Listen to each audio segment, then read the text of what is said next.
busque la gloria y procure la unión. Yo quiero una iglesia que sane al herido, que rompa cadenas, liberte al cautivo, que aclare la mente al que está confundido y que hable verdad. Yo quiero una iglesia que con su mirada le brinde esperanza al alma angustiada. Yo quiero una iglesia que sane la herida de la humanidad. Yo quiero un rebaño donde mis ovejas se sientan seguras y llenas de paz, donde mi palabra sea su alimento. Allí quiero. El capítulo 14 comienza mostrando que Dios trató con el pueblo de Israel, con el pueblo por causa de su pecado, trayendo ciertos juicios, ciertos castigos. Y el primero que se menciona acá es que hubo una gran sequía. Verso 1 dice: palabra de Jehová que vino a Jeremías con motivo de la sequía. Se enlutó Judá y sus puertas se despoblaron, se sentaron tristes en tierra y subió el clamor de Jerusalén. Los nobles enviaron sus criados al agua, vinieron a las lagunas y no hallaron agua. Volvieron con sus vasijas vacías. Se avergonzaron, se confundieron y cubrieron sus cabezas, porque se resquebrajó la tierra por no haber llovido en el país. Están confusos los labradores, cubrieron sus cabezas. Aún las siervas en los campos parían y dejaban la cría, porque no había hierba. Y los asnos monteses se ponían en las alturas, aspiraban el viento como chacales, sus ojos se ofuscaron porque no había hierba. Dios revela su juicio o su castigo sobre el pueblo a través de algunos eventos que tienen que ver con la naturaleza. Y aquí dice que no solamente no había agua, sino que algo más terrible que solamente se ve cuando realmente en un lugar no llueve por varios años, y es que la tierra se resquebrajó de tan seca que estaba. Otro elemento es que aún los animales, las crías de los animales se morían, porque no había ni siquiera hierba. Entonces vemos que era una situación bastante difícil esta sequía, y esta sequía era parte de los juicios que Dios trae sobre el pueblo de Israel por causa del pecado. Ahora resulta que en base a este juicio, aunque Dios ya le había ordenado al profeta que no orara, en misericordia el profeta intercede y hace una declaración sumamente interesante que nosotros podemos utilizarla también en nuestra vida. Verso 7, el profeta intercede por el pueblo y hace esta declaración: Señor, aunque nuestras iniquidades testifican contra nosotros, actúa por amor de tu nombre, porque nuestras rebeliones se han multiplicado, contra ti hemos pecado. Oh esperanza de Israel, guardador suyo en el tiempo de la aflicción, ¿por qué te has hecho como forastero en la tierra y como caminante que se retira para pasar la noche? Porque eres como hombre atónito y como valiente que no puede librar.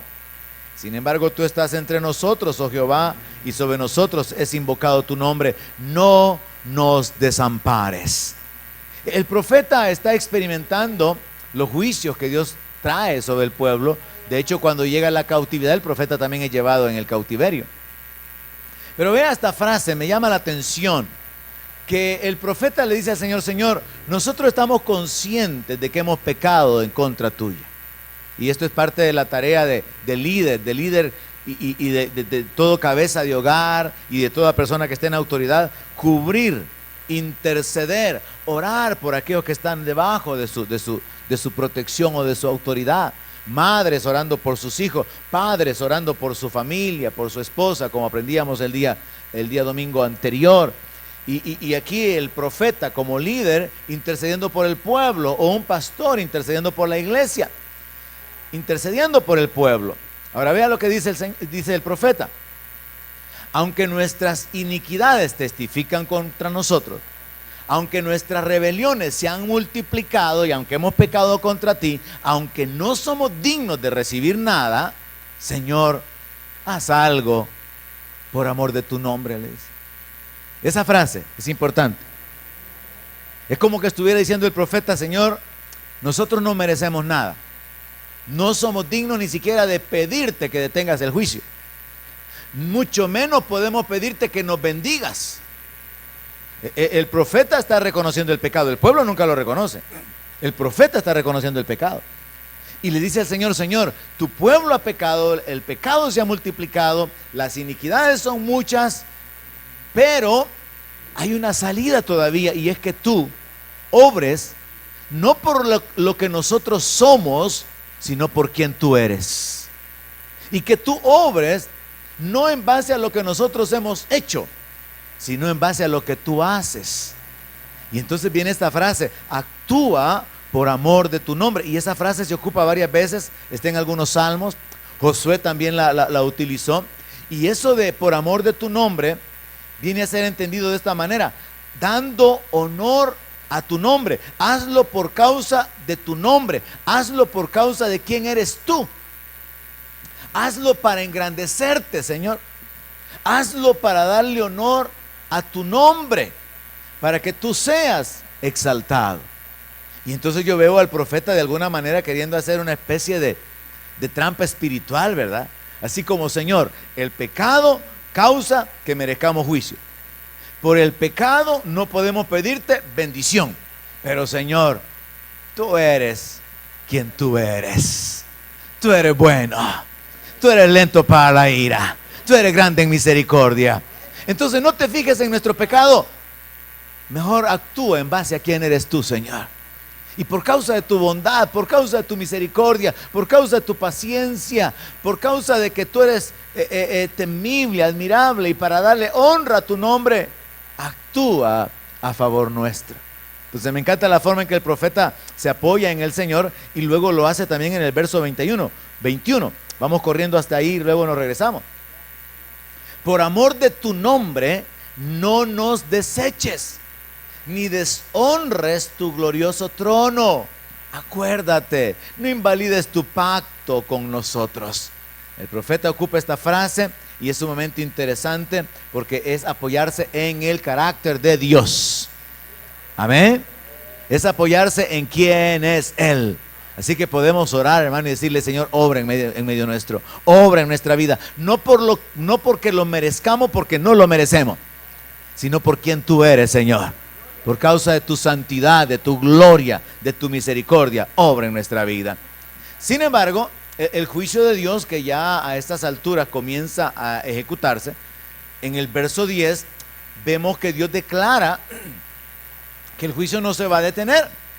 Así ha dicho Jehová acerca de este pueblo: se deleitaron en vagar y no dieron reposo a sus pies. Por tanto, Jehová no se agrada de ellos. Se acordará ahora de su maldad y castigará sus pecados. Me dijo Jehová: no ruegues por este pueblo para bien. Cuando ayunen, yo no oiré su clamor, y cuando ofrezcan holocausto y ofrenda, no lo aceptaré, sino que los consumiré con espada, con hambre y con pestilencia. Y yo dije: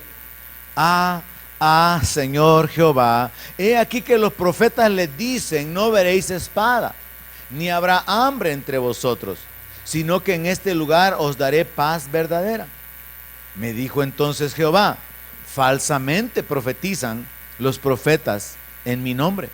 No los envié, ni les mandé, ni les hablé. Visión mentirosa, adivinación, vanidad y engaño de su corazón os profetizan. Por tanto, así ha dicho Jehová sobre los profetas que profetizan en mi nombre, los cuales yo no envié, y que dicen: ni espada ni hambre habrá en esta tierra. Con espada y con hambre serán consumidos esos profetas. Y el pueblo a quien profetizan será echado en las calles de Jerusalén, por hambre y por espada. Y no habrá quien los entierre a ellos, a sus mujeres, a sus hijos y a sus hijas, y sobre ellos derramaré su maldad. Este párrafo que comienza ahí en el verso 10 y lo terminamos en el verso 16 cubre 5 aspectos interesantes. El primer aspecto que se cubre es que Dios revela que el pueblo ha pecado. Dice que son unos vagos, ¿verdad? Pero eso de vagar es más que andar ahí en Metrocentro. Es más que andar por ahí de arriba y para abajo. Es estar alejados de Dios, es estar sin comunión con Dios, despreocupados de la relación con Dios, alejados de Él. Y dice el Señor que ellos tienen maldad, que ellos tienen pecado. Así que Dios revela que el pueblo es un pueblo malo, es un pueblo lleno de injusticia. Y por esa razón, Dios le dice al profeta que no ruegue. Dios le dice al profeta de que no va a escuchar su oración y que aunque el pueblo ayune y que aunque el pueblo ofrezca ofrendas, no las va a aceptar. ¿Por qué? Porque a estas alturas del libro de Jeremías ya Dios está determinado que el juicio no va a ser detenido. Porque Él se tardó, Él se arrepintió, Él detuvo, Él envió más profetas antes de Jeremías, pero no quisieron obedecerle. Así que Dios establece que Dios no va a escuchar su oración, no va a aceptar las ofrendas, porque el pueblo ha pecado. Entonces el profeta en el verso 13 le dice al Señor, queriendo justificar al pueblo, Señor le dice, es que lo que sucede es que los profetas los han engañado. Los profetas les han enseñado mal. Y esto, hermano, puede traer una aplicación presente.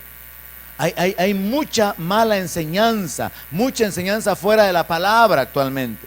Hay mucha gente cristiana que está recibiendo una enseñanza bíblica que está leudada, que está mezclada con mentira. Una enseñanza que está enfocada en el materialismo, que está enfocada en el humanismo, pero no está enfocada en Cristo, no está enfocada en el temor a Dios, en la santidad, está enfocada en otras cosas. Y el Señor hace ver, como en el caso de Israel, que tanto es culpable el profeta como el pueblo, y en este caso tanto es culpable la iglesia o el creyente como el líder. Porque el creyente tiene que examinar la palabra para ver si las cosas son así, como sus líderes les están enseñando. Pero hay muchas personas que oyen lo que les agrada oír y se quedan con eso. Entonces Dios revela de que Él va a castigar a los profetas. Y yo personalmente tengo la convicción, Dios va a juzgar a muchos pastores. Hay tantas cosas que se oyen, que se hacen y que se dicen ahora en el nombre del Señor y en el nombre del Evangelio. Yo creo que así como hubieron profetas falsos que abundaron en el tiempo de Jeremías, yo creo que hay pastores falsos, hay muchos falsos ministros. Y Pablo habla de esto. Pablo dice que aún el diablo se disfraza como ángel de luz. Y también sus ministros, dice que se disfrazan, ¿verdad? Como ministros de justicia. Es parte de la guerra espiritual en la que vivimos. Es parte de la confusión religiosa que el diablo trae sobre la tierra. Ahora, el Señor, aunque Jeremías está tratando de defender al pueblo, acusando a los profetas, Dios declara que Él va a traer juicio sobre los falsos profetas. Dios va a traer juicio sobre los pastores. Dios va a traer juicio sobre los pastores que han abusado de su autoridad, han abusado de la gente, han tomado el dinero, han hecho del evangelio un negocio, han predicado solamente por agradar a la gente y mantener sus grandes congregaciones, no importando lo que se está predicando. Hay unos ministros muy famosos a los que les preguntaron que cuál era su posición con respecto al matrimonio homosexual y dicen, bueno, nosotros no estamos de acuerdo, pero lo aceptamos. Y le hacen una pregunta bien directa a la esposa, y es una pastora de los Estados Unidos, y le dicen, si a ti te invitan, bueno, si a ustedes les dicen, si a ustedes los invitan a una boda de amigos homosexuales, ¿irían? Claro que sí, son nuestros amigos, y no los vamos a menospreciar simplemente porque son homosexuales. Ahora, esa posición, hermano, establece y manda un mensaje a toda la gente, que por cierto son miles, que ellos están pastoreando. Porque esa posición de aceptación, esa posición de endosar algo que no es bíblico, es como participar de un pecado ajeno. Y la palabra prohíbe participar del pecado ajeno. Dice de que hay que reprender las obras infructuosas de las tinieblas. No dice que hay que participar de ellas para respetar la amistad. Pero esas cosas se están dando actualmente. Yo creo que Dios va a juzgar a muchos pastores por causa de que han estado enseñando mentira. Han estado enseñando falsa doctrina, han estado enseñando cosas de su corazón, han estado manipulando a la gente por conveniencia. Así que vemos estos 5 puntos acá en este párrafo. Dios revela que el pueblo ha pecado, Dios revela que no lo va a escuchar en sus oraciones, ni va a aceptar sus ofrendas. El profeta trata de defenderlos porque le dice que los falsos profetas son los que los han engañado. Dios le dice que va a traer juicio sobre los profetas, pero le dice también que el pueblo sigue siendo responsable. Verso 16. Y el pueblo a quien profetizan será echado en las calles de Jerusalén por hambre y por espada, y no habrá quien los entierre a ellos, a sus mujeres y a sus hijos y a sus hijas, y sobre ellos derramaré su maldad. Vea esa frase, derramaré su maldad. O sea que Dios hace referencia que el pueblo no es un pueblo inocente. El pueblo no es un pueblo con un buen corazón, temeroso, al cual malos líderes han orientado de una manera incorrecta. No, de una manera equivocada, no. Dios comienza señalando en el verso 10 que ellos se deleitaron en vagar. Comienza señalando que Él no se agrada de su estilo de vida y que va a traer a memoria su maldad y que los va a castigar por su pecado. Verso 17. Le dirás pues estas palabras: derramen mis ojos lágrimas noche y día y no cesen, porque de gran quebrantamiento es quebrantada la Virgen, hija de mi pueblo, de plaga muy dolorosa. Si salgo al campo, he aquí muertos a espada. Si entro a la ciudad, he aquí enfermos de hambre, porque tanto el profeta como el sacerdote anduvieron vagando en la tierra y no entendieron. ¿Has desechado enteramente a Judá? ¿Ha aborrecido tu alma a Sión? ¿Por qué nos hiciste herir sin que haya remedio? Esperamos paz y no hubo bien, tiempo de curación, y he aquí turbación. Reconocemos, oh Jehová, nuestra impiedad, la iniquidad de nuestros padres, porque contra ti hemos pecado. Por amor de tu nombre, no nos deseches, ni deshonres tu glorioso trono. Acuérdate, no invalides tu pacto con nosotros. Hay entre los ídolos de las naciones quien haga llover, y darán los cielos lluvias. ¿No eres tú, Jehová, nuestro Dios? En ti pues esperamos, pues tú hiciste todas estas cosas. De nuevo es interesante notar que el profeta toma una actitud de misericordia para poder tratar de cubrir al pueblo. Ahora recuerden la secuencia que tenemos, que Dios ya le prohibió al profeta que ore por ellos. Dios ya le dijo 2 veces al profeta que no ore, porque no lo va a escuchar. Pero el profeta está mostrando el mismo carácter de misericordia de Dios, y a pesar de que Dios le ha dicho que no ore, sigue orando, sigue intercediendo. Y entonces tiene sentido el verso 1. Por cierto, valga la aclaración en este punto, la Biblia fue dividida en capítulos y números muchísimos años después, creo que por el siglo XIV, si no me equivoco. Entonces la Biblia está interrumpida muchas veces en las narraciones. Así que ahora siga la secuencia. Dios le ha dicho al profeta que no ore, pero el profeta es un profeta desobediente, pero desobediente bueno, no como Jonás, ¿verdad? Porque Jonás fue un profeta desobediente malo, ¿verdad? Que no quería ir a predicar donde Dios lo había mandado a predicar. Pero Jeremías es un profeta desobediente bueno, porque en misericordia él sigue orando por el pueblo, a pesar de que Dios ya le prohibió que ore. Y mire cómo Dios trata con él. Capítulo 15, verso 1.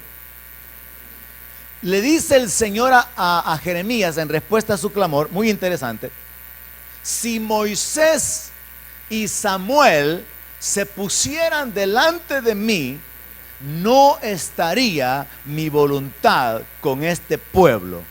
Échalos de mi presencia y salgan. Mire lo que Dios le dice: Jeremías, ya te dije que no estés orando por este pueblo. Y te voy a decir algo más: ni aunque Moisés intercediera por ellos, no lo escucharía. ¿Y quién era Moisés, hermano? El líder que sacó al pueblo de Egipto y que impidió que Dios los cortara de una sola vez en el desierto. Porque en un par de ocasiones Dios le dijo a Moisés, y a mí me encanta esa narración, cuando Dios le dice: te voy a poner sobre otro pueblo, y Moisés se pone a interceder. No, Señor, ¿qué van a decir de tu gran nombre? Y ahí está Moisés intercediendo para que no maten al pueblo. Pero mire ahora ese gran líder, y Samuel, otro gran líder, un hombre que se revela en su descripción, en su relación con Dios, una integridad que el pueblo no pudo encontrar, una falla para poder reclamársela.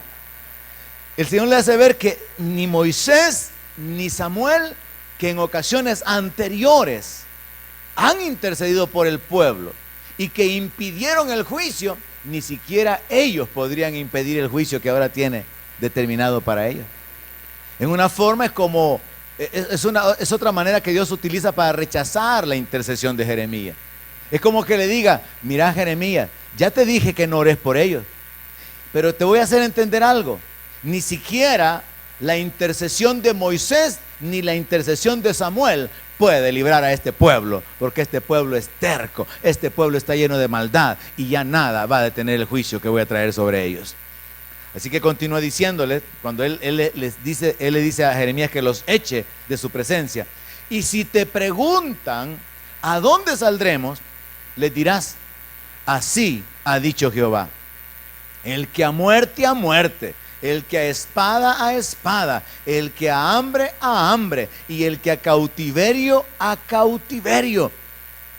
Si te preguntan ¿a dónde salimos?, Dios les dice: bueno, algunos van a ser destruidos, algunos van a ser llevados cautivos, algunos van a morir por espada, otros van a morir de hambre. Es una forma como muy diplomática, muy delicada, en que Dios está diciendo: no importa para dónde se vayan, y no importa cómo les vaya, y no importa cómo terminen.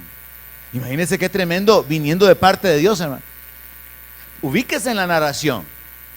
Dios le está diciendo a Jeremías: échalos de mi presencia. Y si te preguntan que para dónde tienen que salir, diles que no me importa. No me importa si se mueren de hambre, no me importa si se mueren por espada, no me importa si son llevados en cautiverio. Lo que yo quiero es que se vayan, porque su maldad es muy grande. Y esto me lleva a mí, hermano, al entendimiento de qué tremendo es pensar cuán grande es la aceptación de Dios que nosotros tenemos que valorar. Porque, como dice el apóstol Juan: mirad cuál amor nos ha dado el Padre, que seamos llamados hijos de Dios. Pero pongamos en contraposición el rechazo de Dios. Una cosa es la aceptación de Dios y otra cosa es el rechazo de Dios, ¿no? Y Dios está rechazando al pueblo, de manera que le dice en el verso 3: y voy a enviar sobre ellos 4 géneros de castigo. Venimos en el capítulo 14 de una sequía. Y enviaré sobre ellos 4 géneros de castigo, dice Jehová: espada para matar, armas, y perros para despedazar, y aves del cielo y bestias de la tierra para devorar y destruir. Y los entregaré para terror a todos los reinos de la tierra, a causa de Manasés, hijo de Ezequías, rey de Judá, por lo que hizo en Jerusalén. Aquí está un punto importante. El pueblo ha llegado a tal condición de pecado que Dios ya no va a detener más el juicio. Se ha declarado que el pueblo tiene maldad, que las iniquidades, el pecado se ha multiplicado, pero ahora se da un poco más de claridad por qué es que el juicio de Dios ya no se va a detener. El rechazo de Dios es completo y hace ver que está relacionado con el pecado que cometió el rey Manasés. Ahora, para poder entenderlo, tenemos que irnos al segundo libro de Reyes, capítulo 21, verso 1. Y ahí usted va a encontrar, en el segundo libro de Reyes, 21, verso 1, que Manasés era de 12 años. Manasés es el hijo del rey Ezequías. Y Manasés tenía 12 años cuando comenzó a reinar. O sea, quedó en la condición de rey, siendo de 12 años. Y reinó en Jerusalén 55 años. El nombre de su madre fue Hepsiba. E hizo lo malo ante los ojos de Jehová, según las abominaciones de las naciones que Jehová había echado de delante de los hijos de Israel. ¿Pero qué fue lo que hizo? Volvió a edificar los lugares altos que Ezequías, su padre, había derribado. Levantó altares a Baal, hizo una imagen de acera, como había hecho Acab, rey de Israel, y adoró a todo el ejército de los cielos, y rindió culto a aquellas cosas. Ahora, juntamente con Manasés, toda la tribu de Judá, todo el pueblo se desvía en cultos idólatras. Ahora, el pecado de Manasés, según los estudiosos bíblicos, viene a ser mucho más grande al considerar que él era hijo de un padre temeroso de Dios, como lo fue Ezequías. Porque está bien, ¿verdad?, que un malvado tenga un hijo malvado, pero que un rey bueno, que un rey temeroso de Dios tenga un hijo perverso, que un rey que sirve a Jehová, un rey que camina en el temor de Dios, procurando agradar a Dios, tenga como descendiente a un idólatra, tenga como descendiente a alguien que actúa de una manera pagana, hace que se vea más grande su pecado.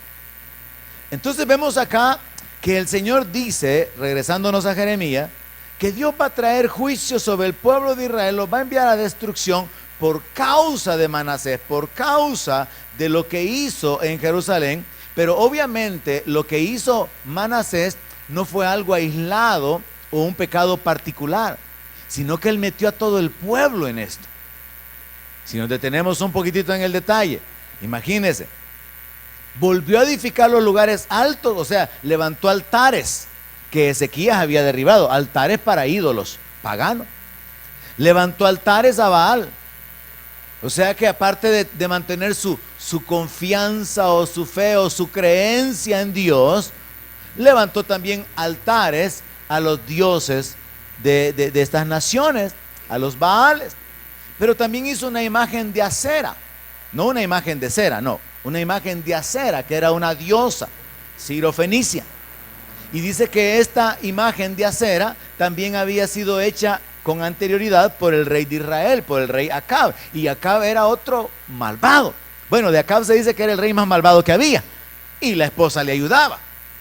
Y dice que aparte de que hizo todo esto, adoró a todo el ejército de los cielos y le rindió culto a aquellas cosas. Entonces todo el pueblo fue hundido en un tiempo de gran idolatría, porque lo que el rey determinaba de alguna manera cubría al pueblo, orientaba o guiaba al pueblo. Y por eso es que Dios siempre trata con los líderes. Y por eso Dios habla de traer juicio sobre el profeta, sobre el sacerdote, porque ellos, en lugar de guiar al pueblo de la manera correcta, estaban guiando al pueblo hacia la idolatría y hacia el pecado. El pueblo estaba en pecado y todavía se atrevían a hablar en nombre de Jehová, diciendo que no vendría espada, que no vendría hambre. Imagínense la condición espiritual de pecado y todavía de atrevimiento de hablar de parte de Jehová a quien no escuchaban, y hablaban bendición. Por eso es que no es en vano que el Señor dice en su palabra ya en el Nuevo Testamento que la profecía tiene que ser juzgada, porque la palabra profética puede ser manipulada humanamente. Del país se han dado varias palabras proféticas, pero es curioso que los que se autodenominan profetas solo cosas buenas hablan. Y un profeta también tiene que tener un mensaje de exhortación para el pueblo. Un verdadero profeta yo lo identificaría porque sabría de parte de Dios la condición de la iglesia a nivel nacional y daría una palabra para la iglesia a nivel nacional acerca de una conversión, acerca de una entrega, acerca de un temor, y no vendría simplemente a decir porque un avivamiento viene partiendo desde El Salvador y bajando hacia Sudamérica, por toda Centroamérica, y siendo llevado al otro lado del mundo, y que El Salvador va a ser conocido por eso, porque solo eso hablan los profetas ahora. Los profetas modernos, o los que se autodenominan profetas, solamente hablan bendición, solo cosas buenas. Ahora, un profeta es un ministro de Dios que tiene revelación, que tiene la palabra de ciencia, la palabra de sabiduría, tiene los dones de revelación y recibe un conocimiento sobrenatural y puede amonestar al pueblo. Ahora, la profecía sí, la profecía en sí misma, sí, exhortar, edificar, consolar. Pero ¿qué acerca de la palabra de ciencia? ¿Qué acerca de la palabra de sabiduría? ¿Qué acerca de confrontar el caminar del pueblo? ¿Qué acerca de enderezar el camino de la gente? Mucha gente piensa que su vida está bien porque todo el asunto tiene que ver con prosperidad de dinero, todo tiene que ver con las bendiciones materiales. Y todo el asunto de la palabra profética es con tener ánimo, porque ya va a ver usted, 2016, el año de la superabundancia. Ya va a salir alguien con su proclamación. Ya lo va a oír usted. Entonces siempre se salen con cosas que se desenfocan de la condición de la gente, que no ponen una responsabilidad en cuanto a la vida, sino que solamente se garantiza o se asegura una promesa de una intervención divina. Y esto es lo que hacían los profetas falsos, aunque el pueblo estaba viviendo en pecado. Ahora en el verso 5 el Señor dice: porque ¿quién tendrá compasión de ti, oh Jerusalén? ¿Quién se entristecerá por tu causa? ¿O quién vendrá a preguntar por tu paz? Tú me dejaste, dice Jehová, te volviste atrás. Por tanto, yo extenderé sobre ti mi mano y te destruiré. Estoy cansado de arrepentirme. Ay, hermano, haber sido el profeta Jeremías y escuchar esas palabras salir de la boca de Dios tenía que haber sido algo tremendo. Porque yo no sé si usted le temblaba a su papá o a su mamá cuando le decía: hoy sí, te había estado aguantando, pero hoy sí, vení para acá, que hoy vamos a arreglar cuentas. Y usted comenzaba a temblar antes de recibir la disciplina. Porque quizás a usted era de aquellas personas que le decían: te tengo en jabón, y la dejaban pasar, ¿verdad? Te tengo en jabón, mira, portate bien. Un dicho, ¿verdad?, de antes, ¿verdad?, que algunos no van a entender, ¿verdad? Pero después venía la enjuagada. Después de estar enjabonado, venía la enjuagada.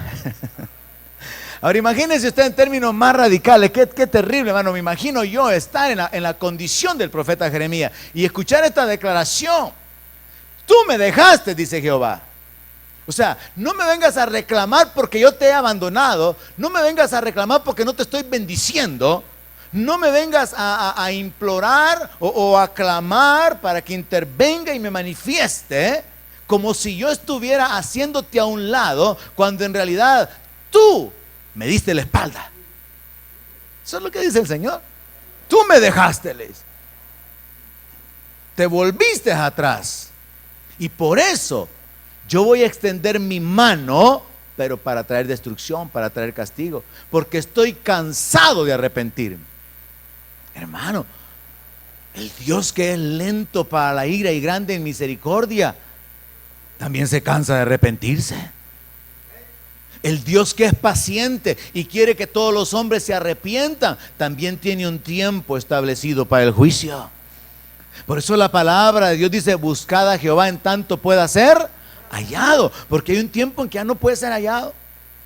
Yo creo, hermano, que aplicando esto del pueblo de Israel individualmente, yo creo que cuando alguien se vuelve atrás en su comunión con Dios, Dios en su misericordia lo amonesta, Dios en su misericordia lo espera, Dios en su misericordia envía gente que le hable. ¿Cuántos creen que es verdad lo que estoy diciendo?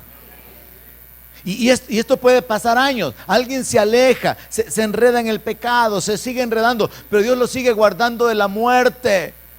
Tenía créditos, tenía puntos a su favor, así que Dios no lo entrega a la voluntad del enemigo, no le paga conforme a sus obras. Dios lo sigue guardando, lo sigue sosteniendo, sigue esperando. Hace lo que hace el padre del hijo pródigo: espera que su hijo regrese. Pero el hijo pródigo regresó. Hay algunos que no regresan porque se les acaba el tiempo, se les acaba la vida. Yo creo que una aplicación práctica de lo que vemos acá es que Dios está revelando que llega un momento en que viene el juicio, porque aunque Él se arrepiente y detiene el juicio, se arrepiente y detiene el juicio, se arrepiente y detiene el juicio, por causa de que Él es perfecto y Él es justo, al final tiene que traer juicio. O sea, no puede ser Dios sin justicia, tiene que aplicar la justicia al final. Y por eso, aún hablando de los sufrimientos como iglesia, de los padecimientos que tenemos que soportar de parte de gente impía, quizá gente en su colonia, quizá gente en su trabajo, quizá en el negocio, donde sea, el apóstol Pedro escribe que para Dios es justo pagar con tribulación a los que atribulan a la iglesia. y a la iglesia darle paz juntamente con el Señor Jesucristo. Entonces Dios trae el juicio, hay un momento para el juicio. Y entonces el Señor le está diciendo al pueblo, no es que yo los haya abandonado, ustedes me abandonaron. Y yo traté de detener mi juicio, yo me abstuve de ejecutarlo, yo me arrepentí, pero ahora viene esa frase, estoy cansado de arrepentir.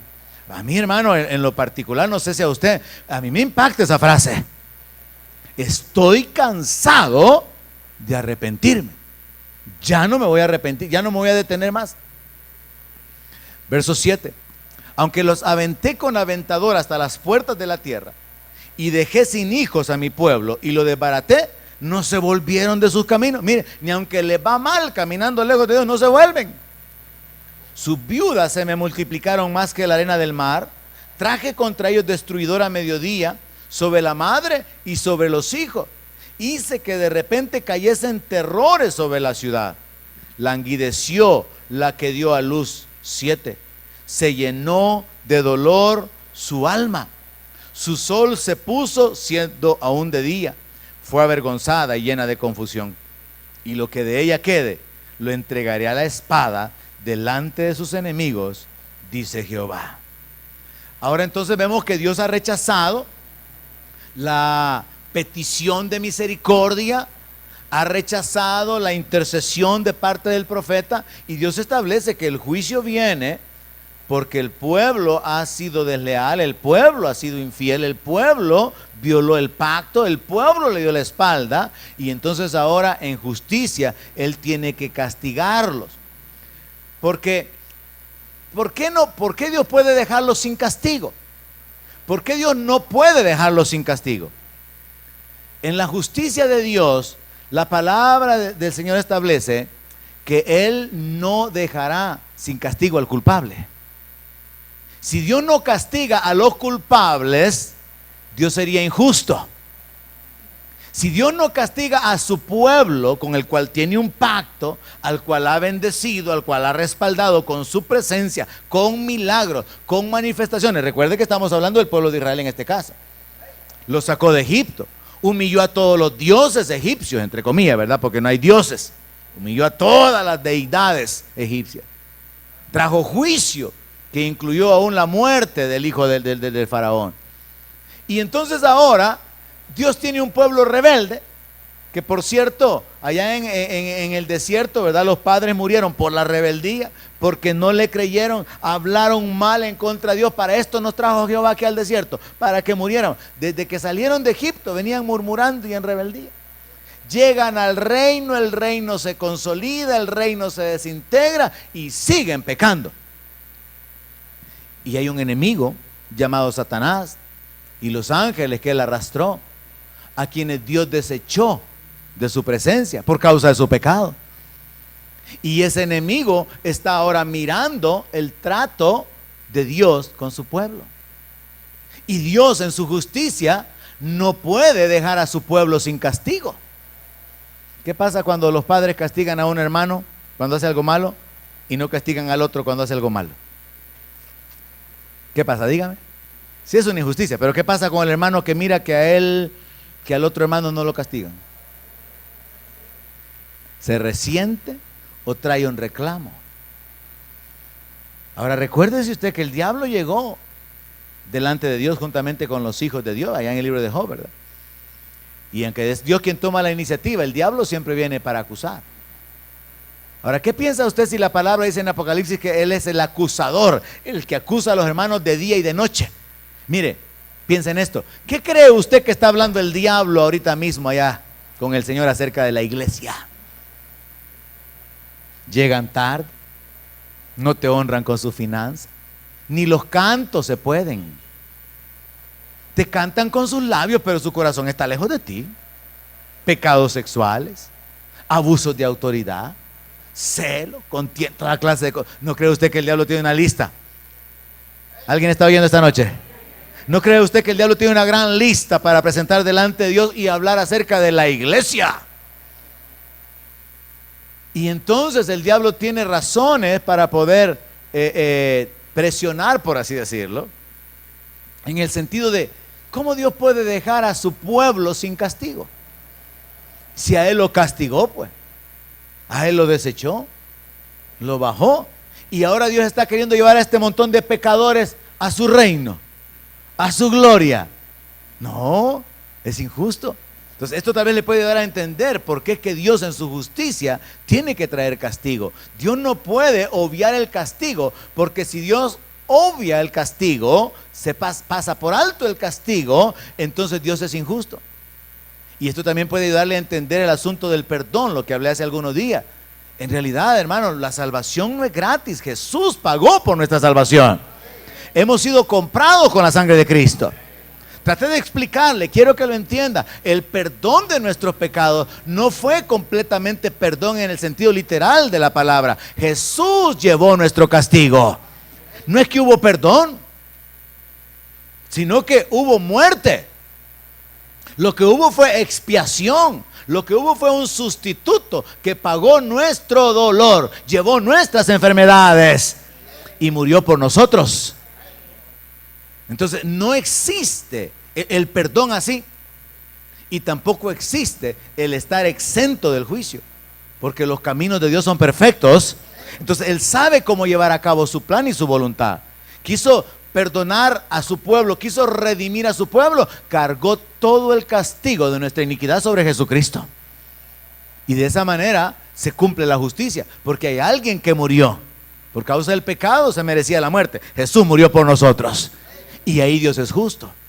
Pero también Dios en su justicia tiene que tratar con su pueblo. Ahora el profeta en el capítulo 15 termina con un lamento, con una queja. Verso 10. Ay de mí, madre mía, que me engendraste, hombre de contienda y hombre de discordia para toda la tierra. Nunca he dado ni tomado en préstamo, y todos me maldicen. Mire, Jeremías llega a quebrarse bajo la presión por causa de lo que él estaba padeciendo, y él expresa su sentimiento humano.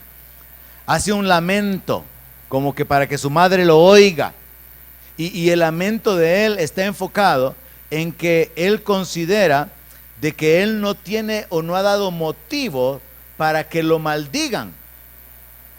Y a pesar de que él no ha dado motivo para que lo maldigan, dice de que hay gente que está hablando maldiciones sobre él, aunque él no le debe nada a nadie. Nunca, le dice, he dado ni he tomado en préstamo. Nunca he dado y tampoco he andado cobrando lo que di en préstamo. Nunca he pedido prestado y no me he quedado sin pagar la deuda. Así que no hay razón para que me maldigan. Pero a pesar de que he caminado en mi integridad, está diciendo Jeremías, me maldicen. ¿Por qué? Porque como profeta y como representante de Dios, lo que estaba hablando no era agradable para el pueblo. Y al pueblo no le gustaba que el profeta viniera a hablar de muerte, de destrucción, de juicio, de espada, y por eso lo rechazaban y lo maldecían. Porque al pueblo le interesaba seguir oyendo a los profetas que hablaban buenas cosas. Es como a la gente que le gusta oír mensajes de los pastores, que oigo un mensaje, pastor, en la radio, que ese mensaje sí me levanta. Ojalá que lo levante bien hasta que usted se ponga bien con el Señor, diría yo, ¿verdad? Porque hay gente que solamente le gusta oír mensajes como, porque ustedes son la niña de mis ojos, dice el Señor, y el que los toca a ustedes me toca a mí. Naciones daré por usted. Y le gusta rebuscarse solo con los textos de promesas, de promesas, de promesas. Y aunque el pueblo esté viviendo en pecado, y aunque el pueblo sea desobediente, y que le hablen de abundancia y de bendición, aunque no honren a Dios. Entonces hay gente que se emociona cuando se extraen las porciones de la palabra y se forman mensajes que son como motivacionales. Entonces dicen, no, es que me gusta cómo predica ese pastor. A cualquiera le va a gustar que le hablen bonito, pero que le digan que cambie su conducta, que busque al Señor, que enderece el camino, eso a nadie le gusta. Verso 11.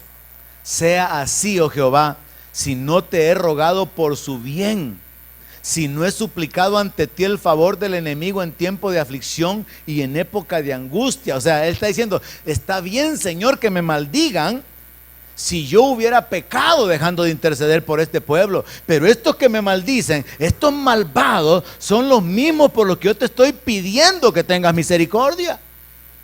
Está clamando Jeremías porque él ha sido quebrado espiritualmente, y por eso viene el trato de Dios con él a partir del verso 15. Pero terminemos con lo que Jeremías tiene que decir. ¿Puede alguno quebrar el hierro del norte y el bronce? Tus riquezas y tus tesoros entregaré a la rapiña sin ningún precio por todos tus pecados y en todo tu territorio. Esto ya viene de parte de Dios. Y te haré servir a tus enemigos en tierra que no conoces, porque fuego se ha encendido en mi furor y arderá sobre vosotros. Ahora Jeremías viene de nuevo. Tú lo sabes, oh Jehová, acuérdate de mí y visítame y véngame de mis enemigos. ¿Dónde hemos leído en 14 capítulos que Jeremías tenía enemigos? Él no nos está dando todos los detalles de lo que está sucediendo. Él está enfocado en la palabra de Jehová, él está enfocado en los detalles que Dios quiere que escriba, pero ahora sale a la luz que hay gente que lo está maldiciendo. Ahora sale a la luz que él tiene enemigos. Y entonces el Señor le dice, acuérdate, visítame. Él le dice al Señor, acuérdate, visítame y véngame. ¿Cómo es que el profeta que ha estado intercediendo por el pueblo ahora viene y le pide al Señor justicia? No, Señor, véngame, defiéndeme y castígalos.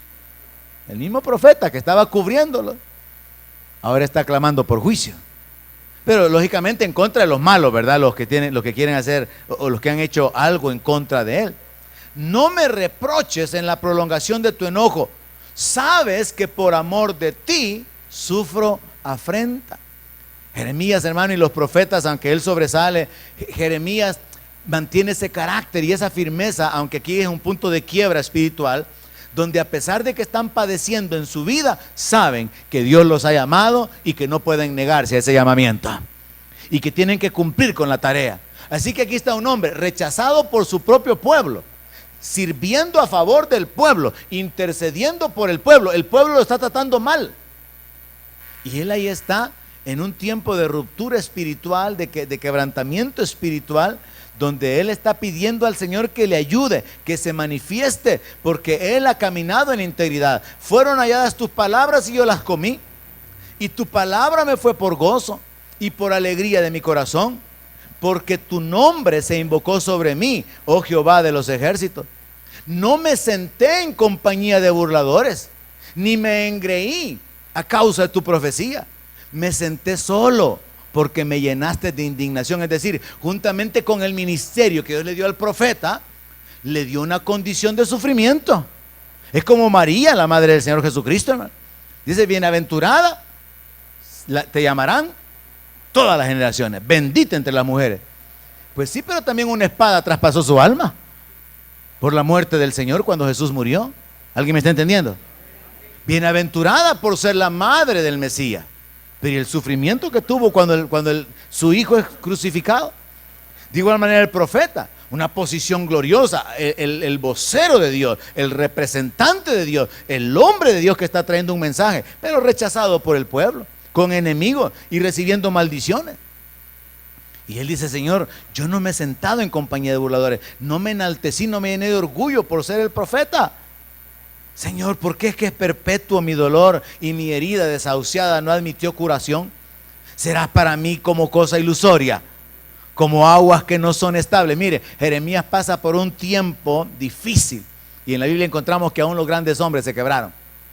Y aquí Jeremías está diciéndole, Señor, ¿serás para mí como cosa ilusoria? ¿Alguien ha dudado de su fe alguna vez aquí? ¿O no están aquí?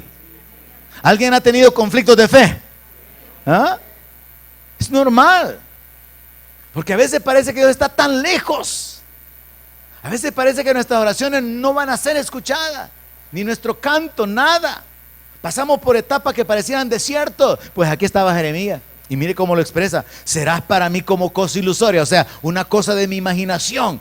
Tú que me has mandado y me has establecido en este ministerio, ahora me vas a dejar solo y esta gente me está rechazando. Tengo enemigos por causa de la palabra que me has dado. Me rechazan, me maldicen, sufro y tú no te vas a levantar para librarme. La queja de Jeremías termina con la respuesta de Dios, que quiere verlo firme en su carácter. Verso 19. Por tanto, así dijo Jehová: si te convirtieres, yo te restauraré y delante de mí estarás. ¿Cómo que si te convirtieres y no el profeta es el hombre de Dios, pues? Sí, pero es que aquí se está quebrando. Y Dios le está diciendo, si te vuelves de nuevo a mí, si te afirmas en tu carácter, si decides seguir confiando en mí, entonces te voy a restaurar y vas a estar delante de mí. Y si entre sacar en lo precioso de lo vil, si te enfocas en la santidad, si continúas guardando tu vida, vas a ser como mi boca, le dice el Señor. Y luego le dice, conviértanse ellos a ti y tú no te conviertas a ellos. ¿Qué es lo que le está diciendo? No cedas. No te vayas a acomodar a las costumbres de ellos, no vayas a ceder ante las presiones de ellos, que ellos cambien a la manera en que tú estás viviendo, pero tú no cambies tu manera de vivir. Ahora, esto también tiene que ver con la instrucción dada por Dios cuando Israel poseyó la tierra prometida, que no hicieran conforme a las costumbres que se hacían en esas naciones, porque lo ideal era que las naciones hubieran sido alcanzadas y que se volvieran al Dios de Israel. Te voy a poner en este pueblo por muro fortificado de bronce. Mire, muro de bronce, difícil de romper. Pelearán contra ti, pero no te vencerán, porque yo estoy contigo para guardarte y para defenderte, dice Jehová. Esos son los textos que le gustan a los predicadores motivacionales. Pero ¿qué es lo que está detrás de todo esto? Que se convierta, que entresaque lo precioso de lo vil, que él no ceda ante las presiones, sino que ejerza presión sobre el pueblo. Entonces Dios lo va a poner por muro fortificado. Entonces van a pelear contra él y no lo van a vencer porque Dios lo va a sostener. Pero saquemos el verso del contexto. Y a cualquiera le gusta que le den este texto. Hermano, tengo una palabra de Dios para su vida. Pelearán contra ti, pero no te vencerán. Si el hermano está viviendo en pecado, claro que lo van a vencer. Claro que va a terminar mal. Amén. Entonces vemos acá en el verso 21, y te libraré, oiga esto, y te libraré de la mano de los malos. ¿Cuántos quieren ser librados de la mano de los malos, hermano? Otra palabra que ustedes quisieran recibir, ¿verdad? Así dice el Señor, hermano. De la mano de los malos te libraré. Pues sí, pero está condicionada con todo lo demás. Te libraré de la mano de los malos y te redimiré de la mano de los fuertes. Ahora conecte toda la porción de la palabra, desde el 19 hacia el 21. Si te conviertes, yo te restauro y delante de mí estarás. Si entresacas lo precioso de lo vil, serás como mi boca. Conviértanse ellos a ti y tú no te conviertas a ellos. Te voy a poner en este pueblo por muro fortificado de bronce. Van a pelear contra ti, pero no te van a vencer, porque yo estoy contigo para guardarte y para defenderte. Te libraré de la mano de los malos y te redimiré de la mano de los fuertes. Pero todo depende de la determinación del profeta de convertirse, porque él está desmayando en su fe. Todo depende de recibir la exhortación que Dios le hace de que se santifique y de mantenerse prestando atención a la advertencia de que no ceda ante la presión del pueblo. Dios lo anima a que permanezca firme y entonces Dios promete darle la victoria. Amén. De esa manera se concluye el capítulo 15 y la aplicación para nuestra vida de una manera práctica sería que tenemos que permanecer en esa dependencia, en ese temor, en esa obediencia, para que entonces Dios cumpla las promesas que están ligadas aquí, porque estas promesas no fueron dadas al pueblo, le fueron dadas únicamente al profeta Jeremías. Oramos sobre esto para poder concluir esta noche. Padre, te damos las gracias en el nombre de Jesús.